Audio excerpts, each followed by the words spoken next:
네, 성도님들 다시 만나 뵙게 돼서 반갑습니다. 정혜빈 목사입니다. 2021년 7월 16일, 7월의 세 번째 주 금요일 아침 금요 성경 공부 시간입니다. 성경 공부에 참여하시는 성도님들, 또 멀리서 인터넷으로 성경 공부 참여하시는 성도님들 모두 환영합니다. 모두들 7월, 8월 여름철 코로나를 조심하면서 행복하고 건강한 또 여름철 잘 보내고 계시는 줄로 믿습니다. 델타 바이러스가 확산되고 있다는 소식을 듣는데요. 이 7, 8월 우리가 서로 조심하고 백신 주사를 맞고 그러면 또 이 위기를 잘 극복할 수 있는 줄로 믿습니다. 오늘은 사사기 마지막 시간입니다. 오늘은 6장 16, 17, 18, 19, 20, 21 오늘은 6장의 말씀을 공부하면서 이제 사사기 말씀을 이제 마치도록 하겠습니다. 사사기는 사사 판관들에 대한 기록입니다. 그 시대에는 왕이 없었고 사사 판관들이 백성들을 다스렸습니다. 사사들은 평소에는 재판을 담당하다가 외적이 쳐들어왔을 때에는 군사 지도자 역할을 담당했습니다. 사사기는 하나님의 부름을 받은 사사들이 어떤 사람들이었는지, 그리고 히브리 백성들이 시간이 지남에 따라 하나님 백성이라는 정체성을 잃어버리고 어떻게 가나안 문화를 닮아갔는지를 보여줍니다. 크게 보면 백성들을 다스렸던 사사에 대한 소개, 그다음 두 번째로는 시간이 지남에 따라 백성들이 어떻게 점점점 타락해 갔는지를 이 사사기가 우리들에게 보여줍니다. 집에서 한 번씩 다 읽으셨을 줄로 믿고요. 이제 한 장 한 장 성경을 놓고 함께 말씀을 공부해 보겠습니다. 16장은 지난 시간에 이어서 이제 삼손의 결론입니다. 아마 사사 중에 제일 많은 분량을 차지하는 사사가 삼손인 것 같습니다. 16장은 삼손의 타락과 죽음, 17장은 미가의 우상 숭배, 18장은 단지파의 우상 숭배, 19장은 레위인의 범죄, 20장은 지파들의 전쟁, 21장은 베냐민 지파의 생존. 여러분 제목만 보셔도 좋은 소식은 없고 전부 다 우상 숭배하고 범죄하는 이야기들이라는 걸 알 수 있습니다. 16장 삼손의 타락과 죽음을 기록했습니다. 삼손은 창녀와 들릴라를 좋아했습니다. 블레셋 사람들이 들릴라에게 삼손의 힘이 어디에서 나오는지 알려주면 돈을 주겠다고 말했습니다. 삼손은 들릴라에게 마르지 않는 푸른 칡 7개로 나를 묶으면, 그다음 두 번째로 새 밧줄로 나를 묶으면, 또 세 번째로 머리칼 7가닥을 배틀에 섞어서 짜면 힘이 빠진다고 거짓으로 말했고, 그러나 마지막에는 머리털을 깎으면 힘이 빠진다고 말해 주었습니다. 블레셋 사람들은 삼손이 자는 사이에 그의 머리털을 깎고 두 눈을 뽑고 노사슬을 묶고 감옥에서 연자 맷돌을 돌리게 했습니다. 블레셋 사람들이 이제 우상 숭배를 하며 제사를 드릴 때 끌려 나온 삼손은 기둥을 무너뜨리고 다 함께 이제 죽게 되는 삼손의 그 마지막 이야기가 이제 16장에 나옵니다. 삼손이 16장 1절에 가사에 가서 장녀를 만났다, 뭐 그런 이야기도 있고요. 그 다음에 4절에 보면 삼손이 소래 골짜기에 사는 어떤 여자를 사랑했는데 그의 이름이 들릴라였다. 옛날 개역 성경은 데릴라, 세번역 성경은 들릴라였고, 아마 블레셋 여자인 것 같아요. 그래서 블레셋 사람들이 들릴라에게 돈을 이제 주면서 삼손의 힘이 왜 어떻게 해야 삼손의 힘이 빠지는지를 네가 알아내면 우리가 돈을 주겠다고 하지요. 그러니까 들릴라가 이제 블레셋 사람들의 첩자 역할을 해서 이제 삼손에게 자꾸 이제 물어보죠. 그래서 삼손이 3번 거짓말을 하지만 들릴라가 자꾸 화를 내니까 삼손이 사실대로 내가 나실인인데 머리털을 깎으면 힘이 빠진다. 결국 얘기를 하지요. 그러니까 블레셋 사람들이 그 얘기를 듣고 삼손의 자는 사이에 머리털을 깎고 그의 두 눈을 뽑고 그를 쇠사슬로 묶어서 감옥에서 연자 맷돌을 돌리게 했다. 6장 21절에 나옵니다. 그리고 블레셋 사람들이 모여서 그 23절에 보면 다곤 신전이 나오죠. 이제 블레셋 사람들이 믿는 우상 이름인데요. 다곤 신전에서 크게 제사를 드릴 때 삼손이 이제 끌려 나왔는데 삼손이 눈도 안 보이고 그런데 삼손이 회개하면서 이제 그 사이에 이제 머리가 길렀겠죠. 시간이 지나서 그래서 삼손이 회개하면서 하나님께 기도하고 그래서 기둥을 무너뜨려서 삼손의 기도를 하나님께서 들어주셔서 원수들을 다 쓰러뜨리고 삼손도 마침내 같이 죽게 되었다. 자, 삼손의 그 마지막 결론인데요. 삼손은 나실인 처음부터 태어날 때부터 하나님께 바쳐진 사람으로 세 가지를 하면 안 된다고 성경이 나와 있지 않습니까? 머리를 기르고 시체를 만지면 안 되고 또 독한 술을 입에 대면 안 되고 이제 삼손이 그걸 다 어긴 거죠. 그래서 이렇게 삼손이 사사로서 나실인으로서 사명을 다 잃어버렸다가 이제 마지막에 죽기 전에 회개하고 이제 인생을 마치게 되는 그 삼손에 대한 이야기가 이제 16장입니다. 그러니까 삼손 이야기는 나실인의 타락, 지도자의 타락이라고 말할 수 있겠습니다. 이런 히브리 백성들의 타락이 이제 계속 이어집니다. 17장은 미가라는 사람이 나오는데요. 이제 그 히브리 백성들이 어떻게 타락했는지 대표적으로 한 사람의 예를 들어서 이제 설명을 하는 겁니다. 미가라는 사람의 우상 숭배를 기록했습니다. 북쪽 에브라임 산간지방에 사는 미가라는 사람은 은을 입힌 우상과 개인 신당을 가지고 있었고 자기 아들 가운데에서 하나를 제사장으로 삼았습니다. 그때 유다 땅 베들레헴에서 살던 레위 사람이 베들레헴을 떠나 살 곳을 찾다가 북쪽에 있는 미가의 집 제사장으로 취직했습니다. 그때에는 이스라엘의 왕이 없었으므로 사람들은 저마다 자기 뜻에 맞는 대로 행하였습니다. 이 17장은요. 이제 이 시대, 사사시대가 끝날 때쯤에는 모든 게 다 엉망이 되어서 이 미가라는 사람이 자기 집에 뭐랄까요?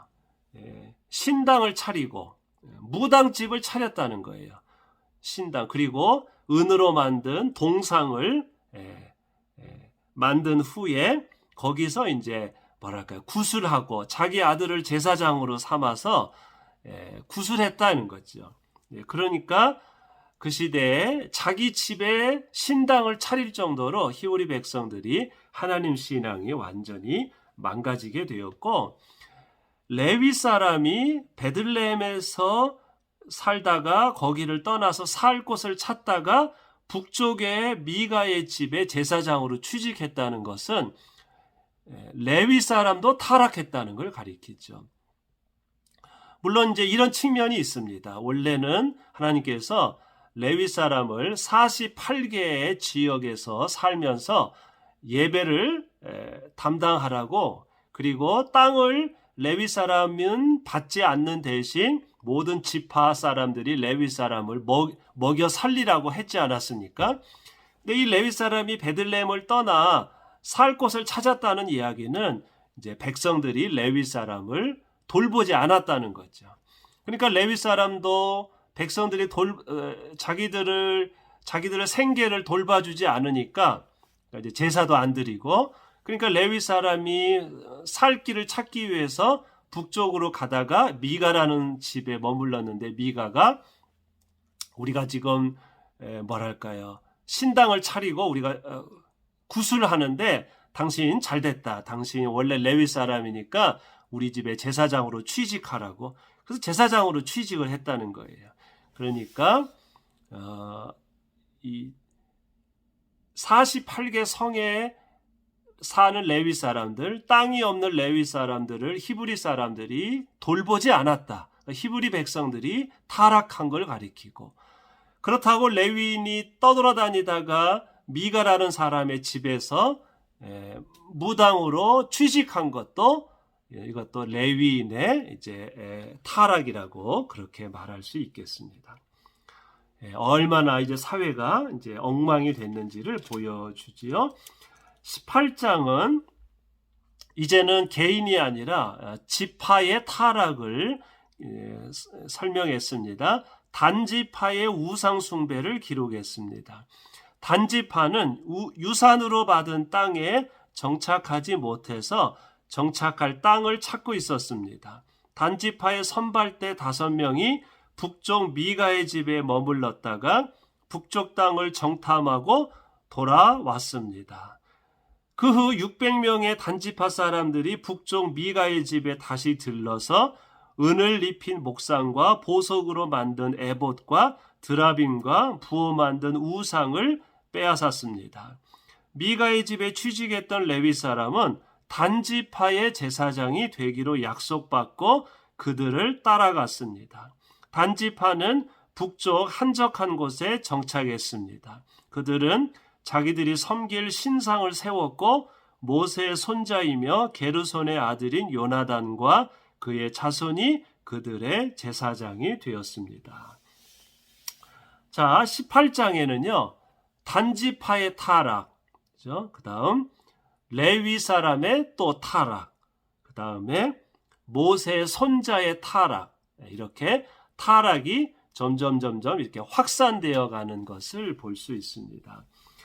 단지파가 이제 본래 18장에 보면 단지파가 본래 유산으로 분배받은 땅이 있었는데 이제 그 땅에 들어가지 못한 겁니다. 가나안 족속, 블레셋 족속이 너무 힘이 세기 때문에 원래 분배받은 땅에 들어가지 못했을 수도 있습니다. 그래서 단지파가 우리 살 곳을 찾아보자 해서 선발대 5명을 북쪽으로 이제 보냈는데 그들이 에브라임 산간 지방에 사는 미가, 그러니까 미가라는 사람이 좀 부유하고 아마 에브라임 산간 지방에 잘 알려진 사람이었던 것 같아요. 그래서 미가의 집에 5명이 머물고 그 북쪽 지역을 이제 정탐하고 돌아와서 북쪽에 외딴 곳에 우리가 살 곳이 있습니다. 이야기를 들으니까 단지파 600명이 이제 아예 그곳에 정착하려고 출발을 해서 미가의 집에 머물러서 600명이 미가의 집에 있는 그 우상 또 금은 보화, 이제 여기 보면 에봇과 드라빔이라고 나오는데요. 제사장이 입는 이제 그 보석이 달린 그런 옷인데요. 그런 것을 이제 이 단지파가 다 빼앗았다. 뿐만 아니라 미가 집에 취직했던 그 17장에 나오는 레위 사람 있지 않습니까? 그래서 단지파가 이 레위 사람에게 자, 우리를 따라오시오. 우리의 제사장이 되면 내가 레위 지파에게 더 많은 상급을 주겠다고 하니까 이 레위 사람이 단지파를 따라갔다. 이제 그런 이야기들이 쭉 나옵니다. 그래서 일종의 이제 미가의 것을 어쨌든 빼앗은 거지요. 그리고는 사람들이 살지 않는 산간 지방에 이제 단지파가 정착해서 이제 유일하게 단지파가 분배받은 땅에 정착하지 못하고 이제 맨 북쪽으로 올라가서 정착을 하게 됩니다. 어떤 사람들은 이렇게 북쪽으로 올라간 단지파가 더 이번에는 동쪽으로 이스라엘 땅에서 동쪽으로 가서 인도와 중국을 거쳐서 우리 시베리아에 정착해서 그게 단지파의 후손이 그게 단군 자손이가 단군이니까 우리가 단지파의 후손이라고 이렇게 주장하는 분들이 계신데요. 그거 다 이제 다 거짓된 소리이고요. 단지파가 정착을 못해서 저 에브라임 북쪽에 이제 정착을 했는데, 문제는 단지파가 자기들이 신상을, 하나님이 금하신 큰 동상을 세운 후에 모세의 손자이며 게르손의 아들인 요나단, 여기 마지막 절 30절에 보면 모세의 손자이며 게르손의 아들인 요나단과 그의 자손을 이제 제사장으로 이제 임명해서 숭배했다. 그들은 31절 하나님이 집에 실로에 있는 동안 내내 미가가 만든 우상을 그대로 두고 섬겼다. 미가가 만든 우상을 빼앗아서 그거를 놓고 이제 동상을 숭배했다는 거예요. 그러니까 단지파의 범죄이고 그 역할, 제사장의 역할을 모세의 손자가 했다는 겁니다. 모세도 레위 집안이죠. 그러니까 미가의 집안에서 단지파로 취직한 이 레위 사람도 있고, 거기에 더해서 모세의 손자, 모세 집안도 레위 사람이죠. 그래서 몇몇 레위 지파가, 레위 사람들이 단지파를 따라가서 거기서 동상을 숭배했다는 거죠. 모세의 손자가 이런 우상을 숭배하는 제사장이 되었다는 것도 일종의 타락이라고 볼 수 있죠. 그러니까 모세가 위대해도 손자가 반드시 위대한 건 아니지요. 이런 모든 백성들이 점점 타락하여 가는 과정을 설명을 했습니다. 자, 19장은요. 레위 사람이 어느 집안에 취직해서 그 집안의 무당이 된 것도 타락인데, 이제는 더해서 이제 성적인 타락에 대한 말씀이 나옵니다. 19장 레위인의 범죄를 기록했습니다. 또 다른 레위인이 에브라임 산골에서 살고 있었는데 베들레헴에서 데려온 첩이 무슨 일로 화가 나서 친정집으로 돌아가 넉 달 머물렀습니다. 남자는 친정집에 가서 첩을 데리고 집에 가다가 날이 저물어 베냐민 지파의 땅인 기브아에 사는 어느 노인의 집에 머물게 되었습니다. 그때 불량배들이 들이닥쳐 노인에게 이 집에 머문 사람들을 내놓으라고 말했습니다. 레위인이 그들에게 첩을 내주니 그들은 첩을 윤관하고 죽였습니다. 레위인은 여자의 죽음을 나귀에 싣고 집으로 가서 첩의 죽음을 12토막을 내고 이스라엘 각 지역으로 보냈습니다. 이것을 본 모든 지파들이 분개하였습니다.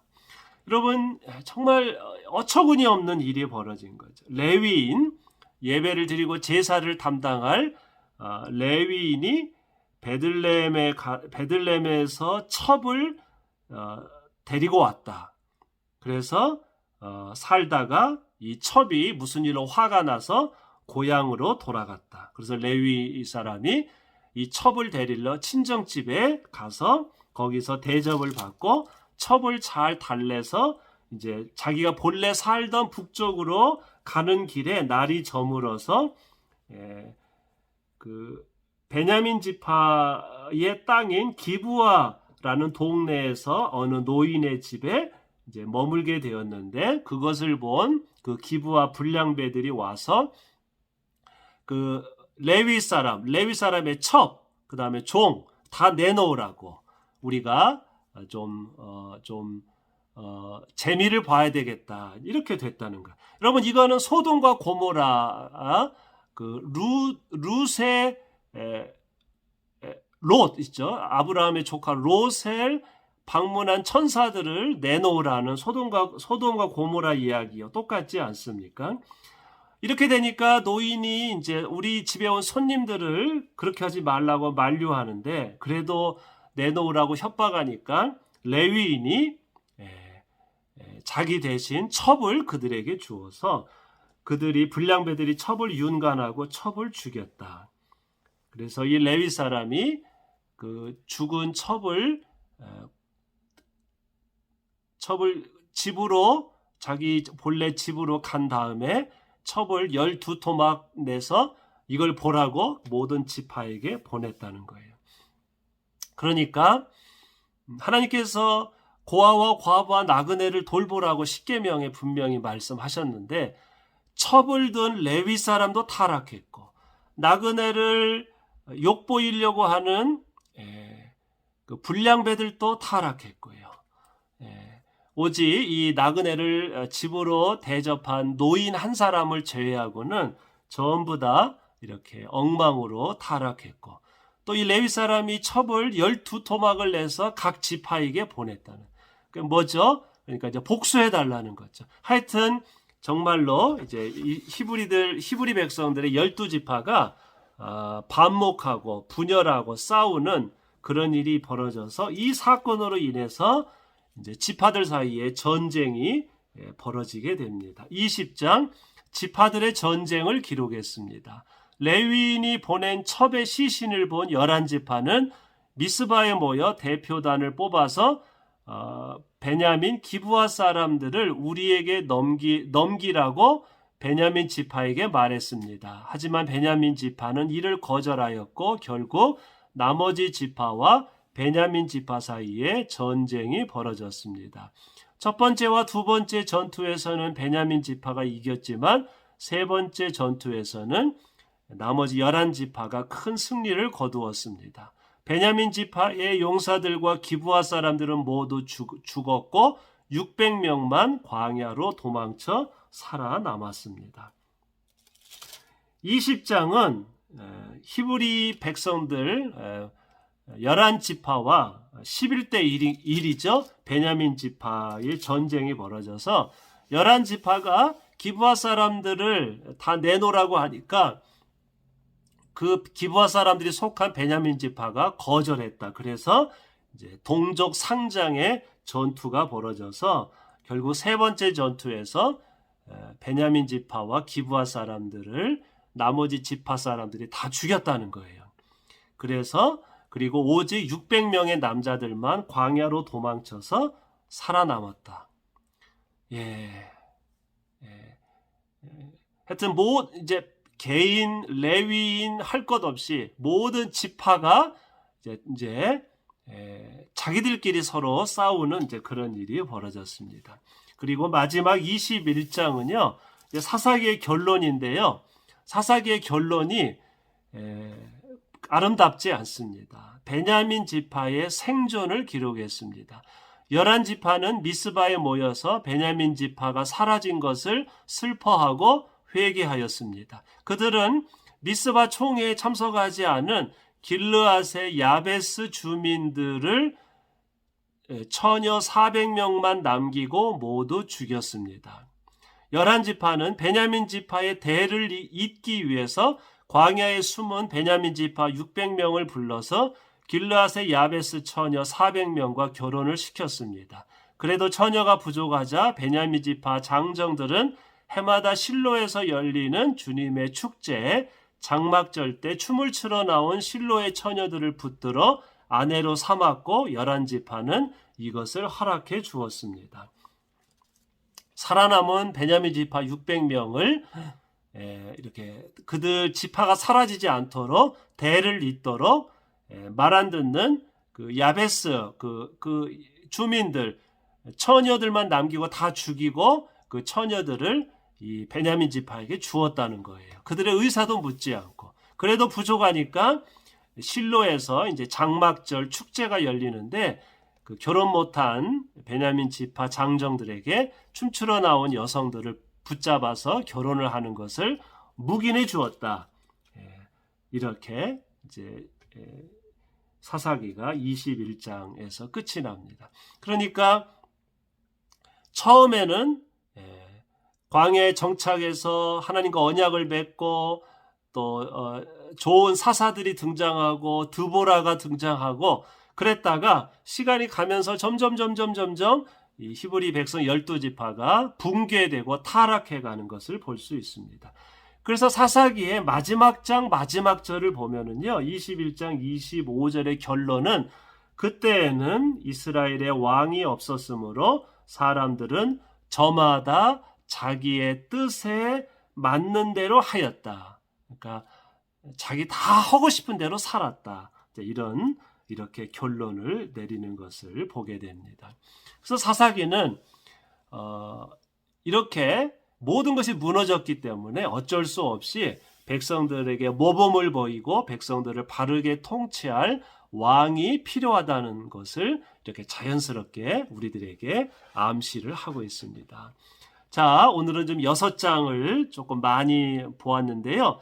이 말씀이 주시는 메시지를 우리 3가지 차원에서 묵상하겠습니다. 첫째, 삼손은 나실인으로서의 의무를 버렸고 백성들은 집에 산당을 만들었고 레위인은 그들의 무당이 되었습니다. 요셉의 2 아들의 후손이었던 므낫세의 지파는 전리품 문제로 갈등을 겪은 사투리를 쓰는 에브라임 지파를 죽였습니다. 북쪽으로 이주한 단 지파는 우상을 숭배하였고 베냐민 지파는 나그네를 학대하였고 이 일로 인해 지파들 사이에서 동족 상잔의 전쟁이 벌어져서 베냐민 지파는 거의 전멸하게 되었습니다. 가나안에 정착한 히브리 백성들이 시간이 지남에 따라 모두가 예외 없이 주님의 계명과 언약을 잊어버리고 신앙적, 윤리적, 사회적으로 타락하였다는 것을 알 수 있습니다. 사사기는 한국 교회와 한반도와 지구촌이 타락하고 싸워서 망하지 않도록 우리들도 모두가 예외 없이 깨어 있어야 한다는 것을 가르쳐 주고 있습니다. 개인, 사회, 교회, 이 민족, 이 지구촌이 깨어서 주님의 계명을 묵상하지 않으면 사사시대 백성들이 망했던 것처럼 우리 모두가 망하게 된다는 것을 사사기는 우리들에게 가르쳐 줍니다. 2번째, 사사시대 초기에는 드보라, 야엘 같은 여성 사사들이 위기에서 백성들을 구했습니다. 하지만 시간이 지나고 백성들이 타락하면서 여성들의 입지는 줄어들었고 억압의 대상이 되었습니다. 입다의 딸은 아버지의 서약 때문에 인신 제사에 희생이 되었고 경건해야 할 레위인은 처불두었고 베냐민 기브아 지파 사람들은 나그네로 온 여성을 욕보였습니다. 백성들은 살아남은 베냐민 지파 남자들을 위해서 길르앗의 야베스 처녀들을 그들에게 주었고 그것도 부족해서 실로에서 열리는 축제에서 춤을 추러 나온 처녀들을 그들에게 주었습니다. 여성들의 위치와 역할을 보면 그 사회가 건강한 사회인지 아닌지를 알 수 있습니다. 사회가 타락하면 가난한 사람들, 약자들, 여성들이 제일 먼저 피해를 봅니다. 약자들의 인권을 유린하는 사회가 아니라 약자들이 귀하게 대접받는 그런 품위 있는 사회, 그런 상식과 윤리가 살아있는 그런 사회를 우리가 만들어야 할 줄로 믿습니다. 3번째, 사사기는 여러 번에 걸쳐서 그때에는 이스라엘의 왕이 없었으므로 사람들은 저마다 자기의 뜻에 맞는 대로 행동하였다라고 기록했습니다.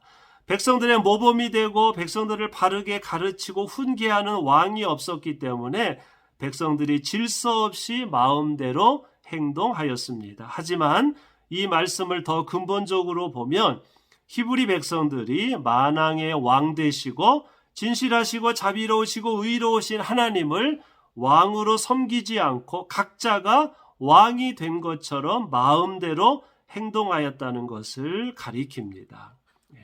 그러니까 이제 자기가 왕이라는 거죠. 다 자기가 왕처럼 마음대로 행동했다는 거죠.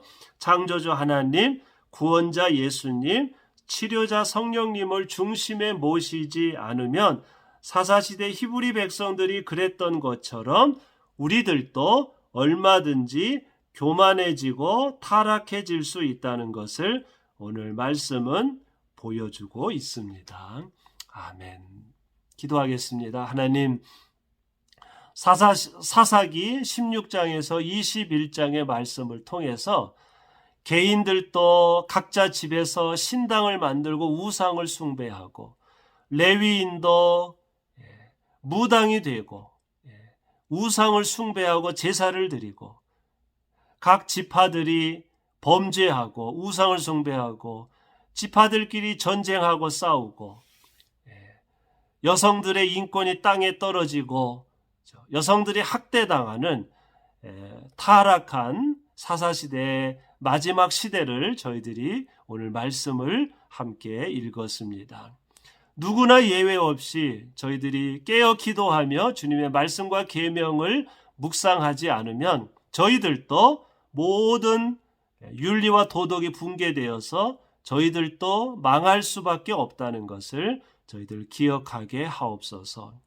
참으로 진실하시고 자비로우시고 의로우신 하나님, 하나님을 왕으로 섬기며 저희들이 주님의 백성으로서 이 땅에서 신실한 삶을 살아가도록 인도하여 주옵소서. 예수님 이름으로 기도하옵나이다. 아멘. 네, 저희들이 몇 주에 걸쳐서 사사기의 말씀을 읽으면서 저희들의 신앙을 되돌아보았습니다. 다음 주에는 이제 룻기의 말씀을 또 공부하도록 하겠습니다. 성도님들 모두 건강하시고 다음 주에 뵙겠습니다. 안녕히 계세요.